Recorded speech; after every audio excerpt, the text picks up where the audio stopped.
Well, it's time for the Monday meal again. Yoda the dog here. Actually, I should say Chef Yoda the dog here. And I'm here to tell you what my mom is making for the Monday meal today. Today is a Mexican taco meatloaf.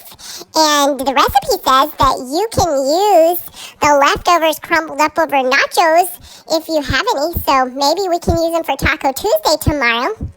But anyway, the Mexican taco meatloaf, she's going to make it in the slow cooker.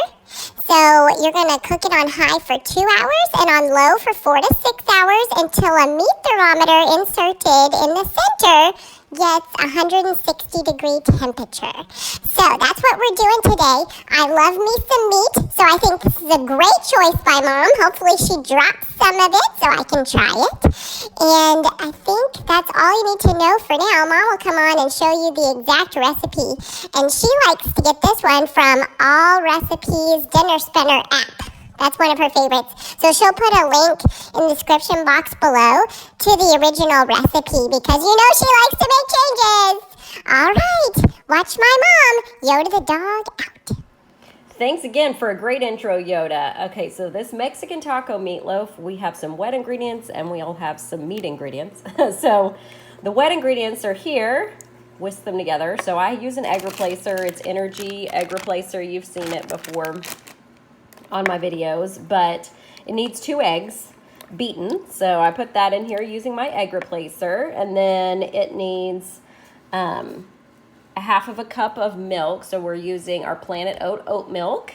And then it needs a 1/4 of a cup of, they said hot sauce or taco sauce. I used some salsa from our fajitas the other night. So that's what's in here in the wet ingredients. I am defrosting the meat right now, and then I'll show you what you put in here to combine with these wet ingredients before we form our meatloaf.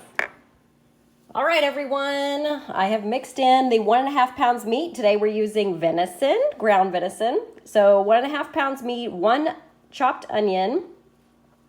Then you need a cup of crushed tortilla chips. We're using On the Border cafe style crushed tortilla chips. We're using, it said like a spicy cheese or a Mexican style cheese. So we're using the plant-based So Delicious dairy-free Mexican style shreds. You need 3/4 of a cup of that.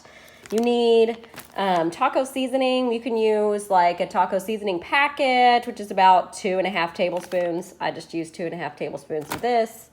And then you need we already have a 1/4 of a cup of salsa in there, or hot sauce, or crushed red pepper flake, or whatever you want to use. But we're using some hot sauce from our fajitas, and you just drizzle it over the top here, put a line of it over the top instead of ketchup. So this is our Mexican taco meatloaf.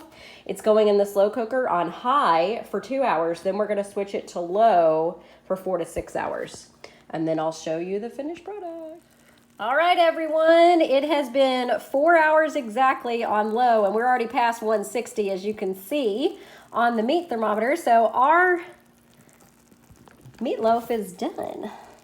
Mexican taco meatloaf, ready to eat. I'm gonna make some gluten-free, dairy-free mac and cheese and some corn, Mexican corn to go with this. Hope you guys enjoy, give it a try.